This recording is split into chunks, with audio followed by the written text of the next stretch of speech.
Mistérios da vida e da morte. Samael Aunveor, seu link. Mais seu comentário.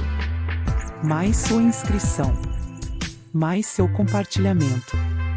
Vamos fazer esse ensinamento semear nossa imensa gratidão. Mistérios da vida e da morte. Samael Aunveor. Hoje vou falar sobre os mistérios da vida e da morte.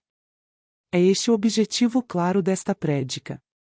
Vamos fazer uma plena diferenciação entre a lei do eterno retorno de todas as coisas, a lei da transmigração das almas, a lei da reencarnação, etc.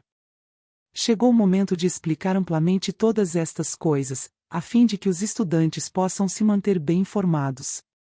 É óbvio que a primeira coisa que alguém precisa saber na vida é de onde vem, para onde vai, qual é o objetivo da existência, para que existimos, por que existimos, etc., etc., etc.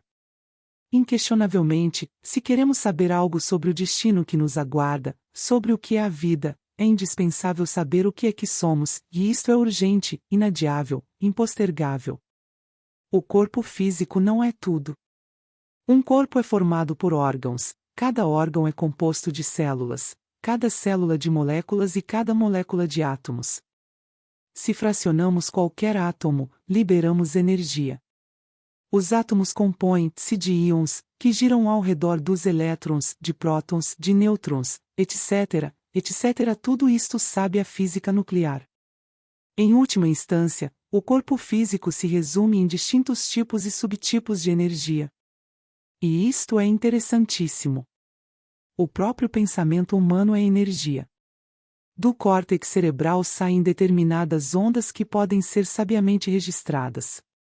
Já sabemos que os cientistas medem as ondas cerebrais com aparelhos muito precisos, registrando-as em microvolts. Assim, em última instância, nosso organismo se resume em diversos tipos e subtipos de energia. A chamada matéria nada mais é que energia condensada. Assim disse Einstein, I igual a mc2, energia é igual a massa multiplicada pela velocidade da luz ao quadrado. Einstein também afirmou enfaticamente que a massa se transforma em energia e a energia se transforma em massa. Assim, em última síntese, a chamada matéria não é mais que energia condensada. O corpo físico tem um fundo ou substrato vital orgânico. Quero referir-me enfaticamente ao Lingon Sharira dos teósofos, a condensação biotermoeletromagnética. Cada átomo do corpo vital penetra dentro de cada átomo do corpo físico e o faz cintilar. O duplo vital ou corpo vital é realmente uma espécie de duplo orgânico. Se, por exemplo, um braço desse duplo vital sai do braço físico, sentimos que a mão dorme, que o braço dorme. Quando o braço vital volta a entrar no braço físico, a pessoa sente uma vibração como a que se sente quando um braço dorme e queremos despertá-lo, uma espécie de formigamento. Se tirássemos definitivamente o corpo vital de uma pessoa física, e se não voltássemos a trazê-lo, a pessoa física morreria. Assim, é bem interessante essa questão do corpo vital. Contudo, tal corpo nada mais é que a seção superior do corpo físico, é sua parte tetradimensional. Os vedantinos consideram o corpo vital e o corpo físico como um todo, uma unidade. Um pouco além desse corpo físico, com sua base vital orgânica, encontramos o ego. O ego é uma soma de diversos elementos inumanos que carregamos em nosso interior. Tais elementos são denominados ira, cobiça, luxúria, inveja, orgulho, preguiça, gula, etc., etc., etc. Nossos defeitos são tantos que, ainda que tivéssemos 1000 línguas para falar e um palato de aço, não acabaríamos de enumerá-los. Assim, o ego não é mais que isso. Muitas pessoas entronizam o ego no coração, constroem-lhe um altar, adoram-no.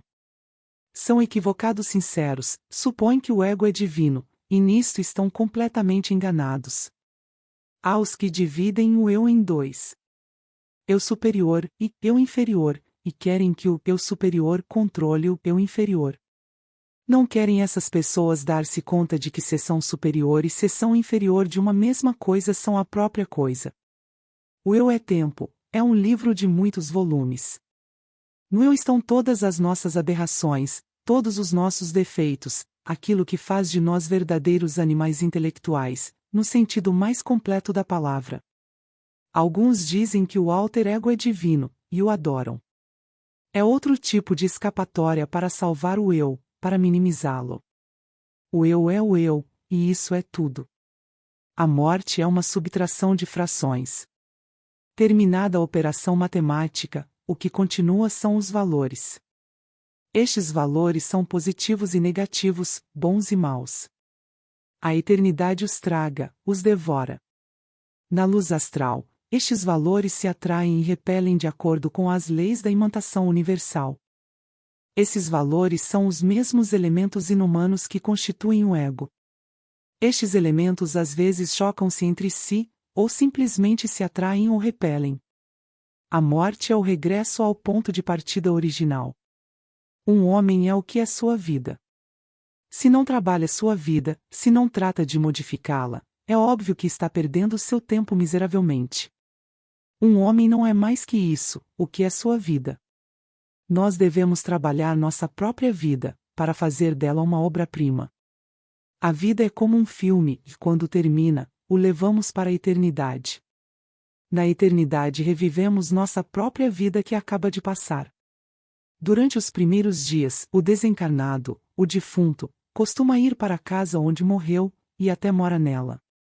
Se morreu, por exemplo, aos 80 anos, continuará vendo seus netos, sentando-se à mesa, isto é, o ego está perfeitamente convencido de que ainda está vivo e não há nada que possa convencê-lo do contrário.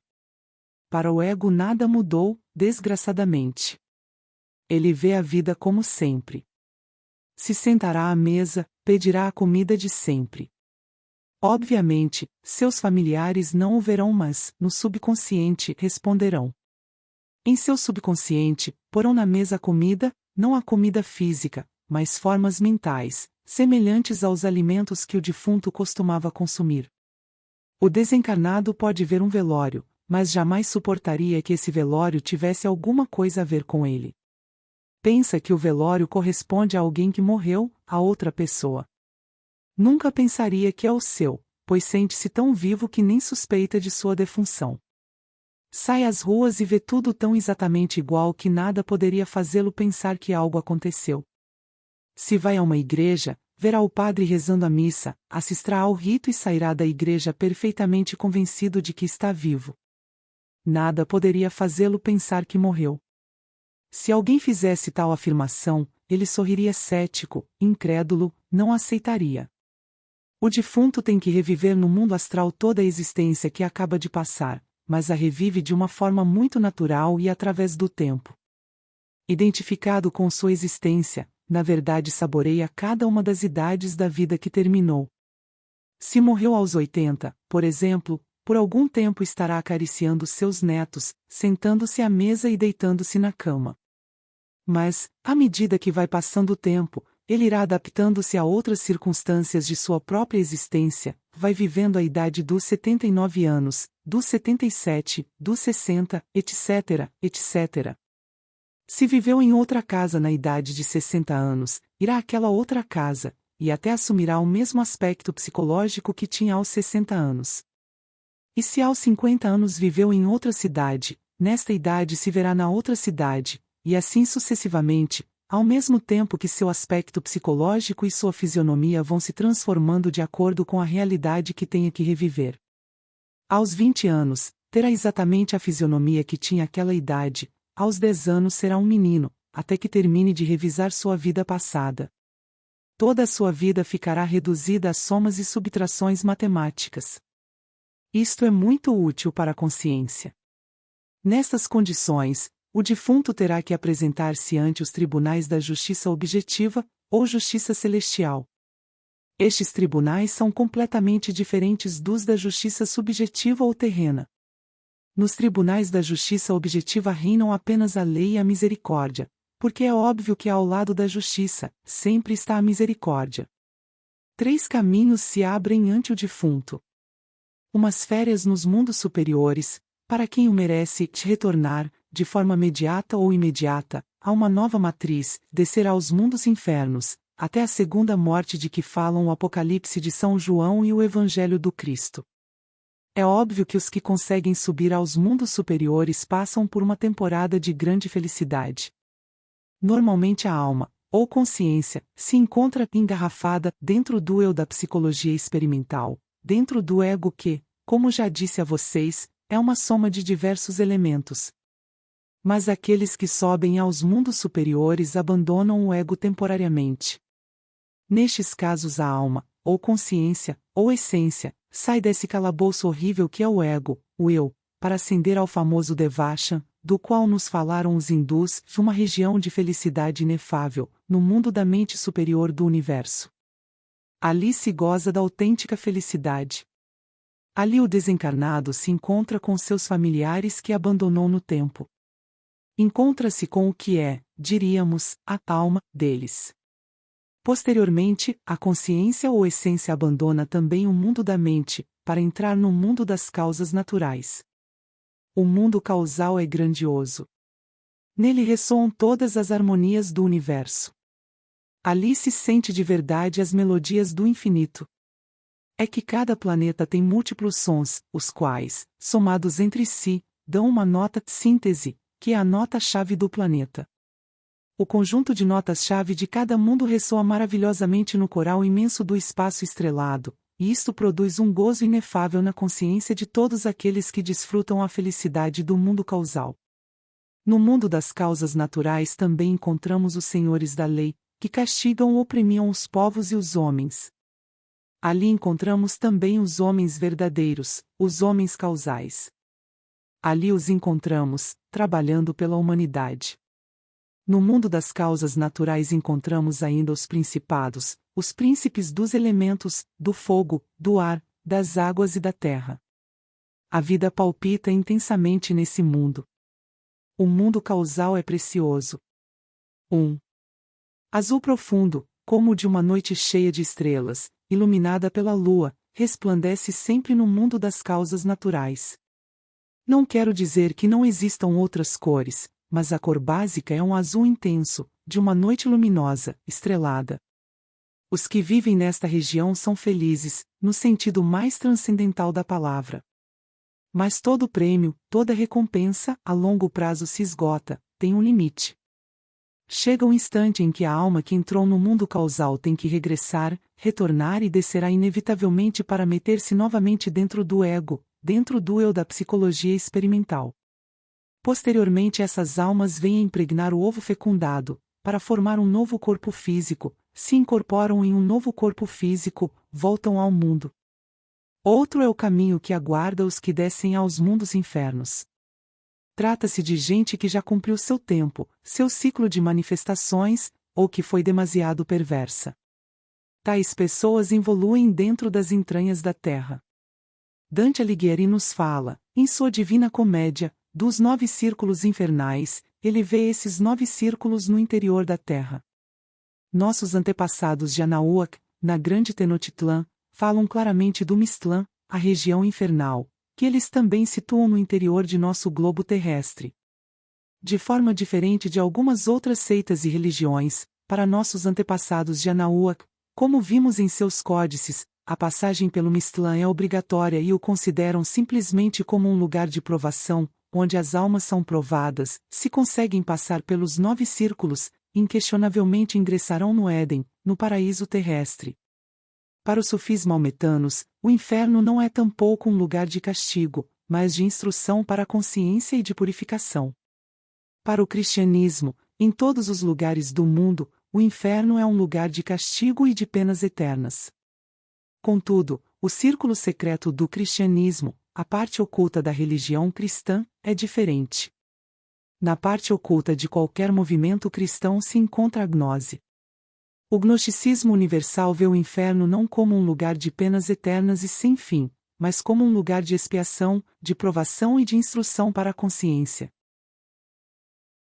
É óbvio que tem que haver dor nos mundos infernos, pois a vida é terrivelmente densa no interior da Terra, sobretudo neste 9º círculo, onde está esse núcleo concreto de matéria terrivelmente dura, aí se sofre o indizível. Em todo o caso, os que ingressam na involução submersa do reino mineral devem passar, cedo ou tarde, por isso que se chama, no Evangelho crístico, a segunda morte. Ao estudar essa questão do inferno dantesco, o gnosticismo universal nunca considera que o castigo não tenha um limite. Consideramos que Deus, sendo eternamente justo, não poderia cobrar de ninguém mais do que aquilo que deve, pois toda culpa, por mais grave que seja, tem um preço e uma vez pago o preço, nos pareceria absurdo continuar pagando. Aqui mesmo, em nossa justiça terrena, justiça totalmente subjetiva, vemos que se alguém vai para a prisão por qualquer delito, uma vez pago o delito é posto em liberdade. Nem as autoridades terrenas aceitariam que um preso continuasse na prisão depois de haver pago sua pena. Há casos de presos que se acomodam tanto na prisão que, chegado o dia de sair, têm que ser tirados à força. Assim, toda falta, por mais grave que seja, tem seu preço. Se os juízes sabem disso, quanto mais a justiça divina. Se não fosse assim, Deus seria um tirano e bem sabemos que, ao lado da justiça divina, nunca falta a misericórdia. Não poderíamos de maneira alguma qualificar a Deus como tirano, e isto equivaleria a blasfemar, e não gostamos da blasfêmia. A segunda morte é, pois, o limite do castigo, no inferno dantesco. Se o inferno foi chamado de Tartarus na Grécia, ou Averno em Roma, ou Avid na Índia, ou Mistlan, na antiga Tenochtitlan, pouco importa. Cada país, cada religião, cada cultura, soube da existência do inferno e o qualificou com algum nome. Para os habitantes da Grande Hespéria, ou país das Hespérides, como lemos na Divina Eneida, de Virgílio, o poeta de Mântua, o inferno é a morada de Plutão, aquela região cavernosa onde Enéas, o troiano, encontrou Dido, aquela rainha que se matou por amor, enamorada dele mesmo, após haver jurado lealdade às cinzas de Siqueu. A segunda morte costuma ser muito dolorosa. O eu sente que se faz em pedaços, cai em seus braços e pernas, e sofre um desmaio tremendo. Momentos depois a essência, ou o que há de alma metida no ego, fica livre, pois o ego foi destruído. A essência emancipada, liberada, assume então a figura de uma criança belíssima. Os divais da natureza examinam a essência liberada para certificar-se que não existe nela mais nenhum elemento subjetivo do ego, e, em seguida, outorgam à alma a carta de liberação. Nestes instantes felizes, a alma do falecido penetra por certas portas atômicas, que lhe permitem sair novamente à luz do sol. E então, sobre a epiderme de nosso mundo, a essência livre, como elemental da natureza, reinicia uma nova evolução. Os elementais da natureza são de vários tipos. Como autoridade nesta matéria, temos Franz Hartmann, com seu livro Os Elementais. Temos ainda Paracelso, o grande médico, Filipe Theophrastus Bombastus Joninhim, Auréola Paracelso. Em todo o caso, os elementais são a consciência dos elementos, pois sabemos que o fogo, o ar, a água e a terra não são meramente físicos, como supõem os ignorantes ilustrados. São, mais exatamente, veículos de consciência simples, diríamos primigênias, no sentido mais transcendental da palavra. Assim, os elementais são os princípios de consciência dos elementos, no sentido transcendental ou essencial da palavra. É óbvio que os que passaram pela segunda morte saem à superfície do mundo, reiniciam novos processos evolutivos. Deverão começar pelo mineral, a pedra, prosseguirão pelo vegetal, o animal e por último, terão acesso à vida humana, ou seja, será reconquistado o estado humanoide outrora perdido. É interessantíssimo ver esses gnomos ou pigmeus, entre as rochas, anõezinhos pequenos com sua longa barba branca. É óbvio que isto que dizemos, em pleno século XX, parece muito estranho. É porque as pessoas se tornaram agora tão complicadas, a mente se desviou tanto das simples verdades da natureza, que dificilmente poderiam aceitar de bom grado estas coisas. Este tipo de conhecimento é mais bem aceito pelas pessoas simples, que não têm tantas complicações no intelecto. Em todo o caso, quero dizer-lhes que é interessantíssimo o ingresso dos elementais minerais na evolução vegetal. Cada planta é o corpo físico de um elemental vegetal. Estes elementais das plantas têm consciência, são inteligentes, e há grandes esoteristas que sabem manipulá-los ou manejá-los à vontade. Quem os conhece pode, por meio deles, atuar sobre os elementos da natureza. Um pouco além dos elementais vegetais, temos os elementais do reino animal. Indubitavelmente, só os elementais vegetais avançados têm direito a ingressar em organismos animais. No reino animal, a evolução sempre começa por organismos simples. Vai-se evoluindo e vai-se também complicando a vida. E chega o momento em que o elemental animal pode assumir organismos muito complexos. Posteriormente, reconquista o estado humano que outrora havia perdido. Ao chegar a este estágio, a essência, a consciência ou alma, recebe novamente 108 vidas, para sua autorrealização íntima. Se durante essas 108 vidas não se consegue a autorrealização íntima do ser, a roda da vida prossegue girando.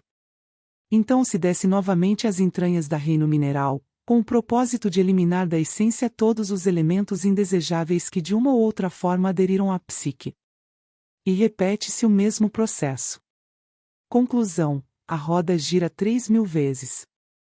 Se em 3.000 ciclos de 108 vidas a essência não se autorrealiza, todas as portas se fecham e a essência, convertida em um elemental inocente, submerge no seio da grande realidade, no grande alaya do universo, no espírito universal da vida, ou para Brahma, como o denominam os hindus, a grande realidade. Esta é então a vida dos que descem ao interior da Terra. Vemos então que, depois da desencarnação, uns sobem aos mundos superiores para umas férias, outros descem às entranhas da Terra e outros retornam, de maneira imediata ou imediata, voltam, se incorporaram para repetir sua existência aqui neste mundo. Enquanto alguém tenha que retornar, ou regressar, tem que repetir sua própria vida. Já dissemos que a morte é o regresso ao ponto de partida original. Já lhes expliquei também que depois da morte, na eternidade, na luz astral, temos que reviver a vida que acaba de passar. Agora direi que ao voltar, ao regressar, temos que repetir toda a nossa vida sobre o tapete da existência. No primeiro caso, mencionei unicamente a lei da transmigração das almas, que aqueles que completam o ciclo de 108 existências, devem descer às entranhas do mundo. Posteriormente, depois que o ego esteja morto, pela segunda morte, voltam a evoluir desde o mineral até o homem, que está é a doutrina da transmigração. Agora, estou falando da doutrina do eterno retorno de todas as coisas, junto com essa outra lei, a doutrina de recorrência. Se alguém, em vez de descer às entranhas da terra, retorna de forma imediata ou imediata aqui ao mundo, é óbvio que terá que repetir sua vida, a vida que terminou.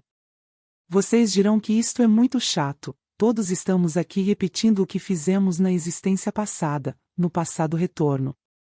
Mas é mesmo tremendamente chato, mas os culpados somos nós mesmos porque, como já lhes disse, um homem é o que é sua vida. Se nós não modificarmos nossa vida, temos então que repeti-la incessantemente. Desencarnamos e voltamos a tomar corpo. Para quê? Para repetir o mesmo. Voltamos a desencarnar e a tomar corpo, para repetir o mesmo, até que chega o dia em que temos que ir com nossa música para outra parte, teremos que descer às entranhas do mundo, até a segunda morte. Mas pode-se evitar essa repetição. Tal repetição é o que se conhece como lei de recorrência. Tudo volta a ocorrer tal como sucedeu. Mas por quê, dirão vocês, por que tem-se que repetir o mesmo? Bem, isto merece uma explicação. Antes de mais nada, quero que saibam que o eu não é algo autônomo, autoconsciente ou individual. Certamente, o eu é uma soma de eus, no plural. A psicologia comum e corrente, a psicologia oficial, pensa no eu como uma totalidade. Nós pensamos no eu como uma soma de eus. Porque um é o eu da ira, outro é o eu da cobiça, outro o eu da luxúria, outro da inveja, outro da preguiça, outro da gula, são diversos eus, não há um só eu, mas vários, dentro de nosso organismo. É óbvio que a pluralidade do eu serve de fundamento à doutrina dos muitos, tal como é ensinada no Tibete Oriental. Em apoio à doutrina dos muitos está o grande Kabir Jesus. Dizem que ele tirou do corpo de Maria Madalena 7 demônios. Não há dúvida de que se trata dos 7 pecados capitais: ira, cobiça, luxúria, inveja, orgulho, preguiça, gula. Cada um desses 7 é cabeça de legião, e como já lhes disse, ainda que tivéssemos 1000 línguas para falar e um palato de aço, não conseguiríamos enumerar todos os nossos defeitos cabalmente. Cada defeito é um eu. Assim, temos muitos eus defeitos. Se qualificarmos tais eus defeitos de demônios, não estaremos equivocados. No Evangelho Crístico, pergunta-se ao possesso qual é seu nome verdadeiro, e ele responde: sou Legião. Meu verdadeiro nome é Legião. Assim, cada um de nós no fundo é uma legião, e cada eu-demônio da legião quer controlar o cérebro, quer controlar os 7 centros principais da máquina orgânica, quer destacar-se, subir, chegar ao topo da escada, fazer-se sentir, etc. Cada eu-demônio é como uma pessoa dentro de nosso corpo. Se dissermos que dentro de nossa personalidade vivem muitas pessoas, não estaremos equivocados e, em verdade, assim é. Assim, a repetição mecânica dos diversos eventos de nossa existência passada se deve, certamente, à multiplicidade do eu. Vamos citar casos concretos. Suponhamos que na existência passada, na idade de 30 anos, tivemos uma briga com outro sujeito em um bar. Caso comum da vida. É óbvio que o eu da ira foi personagem principal da cena. Depois da morte, esse eu defeito continua na eternidade, na nova existência, continua no fundo de nosso subconsciente, aguardando que chegue a idade dos 30 anos para voltar a um bar, e em seu interior há ressentimento, e deseja encontrar outra vez o sujeito daquele acontecimento. Por sua vez, o outro sujeito que tomou parte naquele evento trágico no bar também tem seu eu, o eu que quer vingar-se e que permanece no fundo do subconsciente aguardando um instante de entrar em atividade.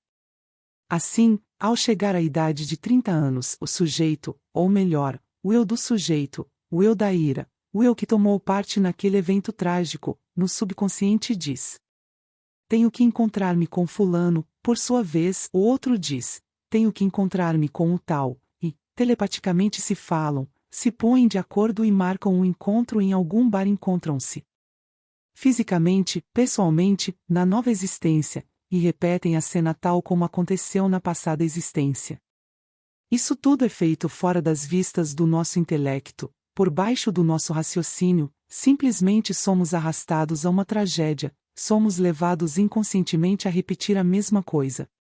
Agora, vejamos o caso de alguém que, à idade de 30 anos, em sua existência passada, teve uma aventura amorosa, um homem com uma mulher.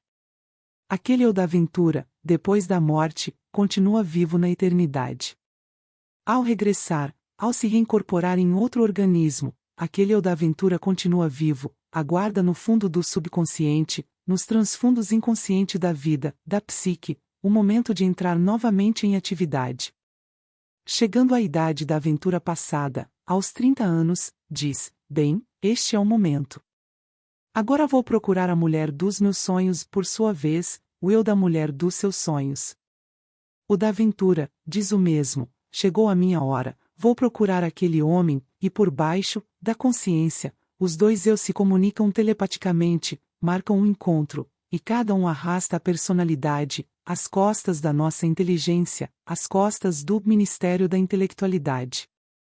Vem o encontro, e se repete a aventura. Assim, e ainda que pareça incrível, nós não fazemos nada, tudo nos acontece como quando chove ou como quando troveja. Se alguém teve em uma passada existência uma disputa por bens materiais, uma casa por exemplo, o eu daquela disputa continua vivo, e assim também na nova existência, escondido entre as dobras da mente, aguardando o momento de entrar em atividade. Se o pleito foi aos 50 anos, ele aguarda que chegue aos 50 anos, e então diz: chegou minha hora. Certamente que aquele com quem teve o litígio também diz o mesmo, nesse mesmo instante, e se reencontram para outro litígio, repetem a cena. Então, na verdade, nem sequer temos livre-arbítrio, tudo nos acontece como quando chove ou quando troveja. Há uma pequena margem de livre-arbítrio, muito pouco. Imaginem um violino dentro de seu estojo. Há uma margem mínima de movimentos para esse violino. Assim também é nosso livre-arbítrio, que é quase nulo. Há essa pequena margem, imperceptível, se soubermos aproveitá-la, pode acontecer que então nos transformemos radicalmente e nos liberemos da lei de recorrência. Temos que saber aproveitar isso, mas como? É que na vida prática temos que nos tornar um pouquinho mais auto-observadores. Quando a pessoa aceita que tem uma psicologia própria, começa a observar-se a si mesma, e quando alguém começa a observar-se a si mesmo começa também a tornar-se diferente de todo mundo. É na rua, em casa, no trabalho, que nossos defeitos, esses defeitos que levamos escondidos, afloram espontaneamente. E se estamos alertas e vigilantes como a sentinela em tempo de guerra, então os vemos. Defeito descoberto deve ser julgado, através da análise, da reflexão e da meditação íntima do ser, com o objetivo de compreendê-lo. Quando alguém compreende tal ou qual é o defeito, então está devidamente preparado para desintegrá-lo atomicamente. E é possível desintegrá-lo? Sim, é possível. Mas necessitamos de um poder que seja superior à mente. Porque a mente por si mesma não pode alterar fundamentalmente qualquer defeito psicológico. Pode passá-lo de um nível mental a outro, pode ocultá-lo ou condená-lo, etc., mas jamais alterá-lo radicalmente. Necessitamos de um poder que seja superior à mente, um poder que possa desintegrar qualquer defeito. Esse poder está latente no fundo de nossa psique, é só questão de conhecê-lo para aprender a usá-lo.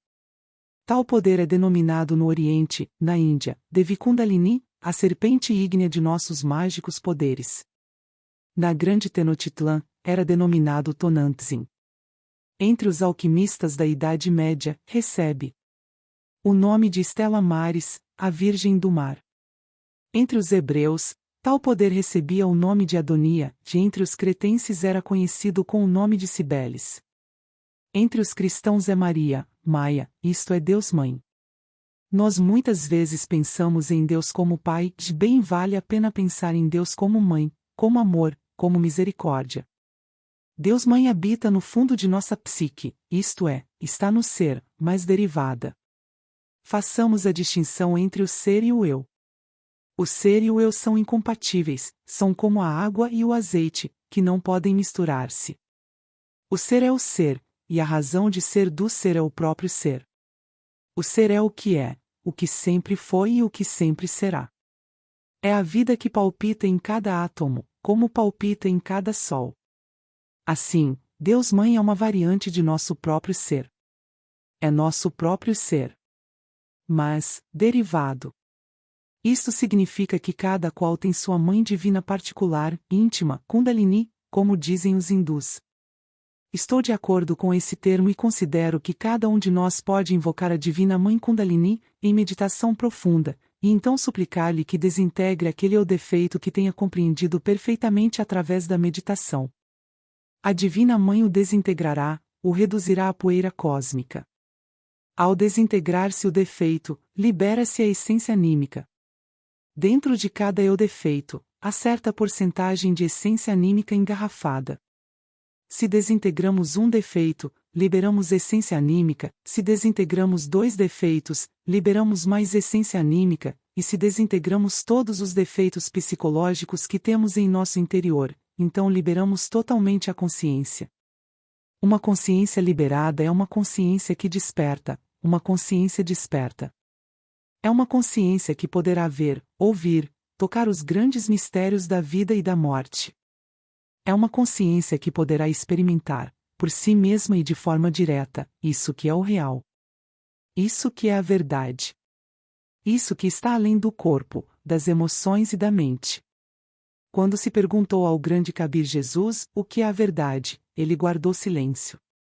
E quando fizeram a mesma pergunta ao Buda Gautama Sakyamuni, o príncipe Siddhartha deu as costas e se retirou.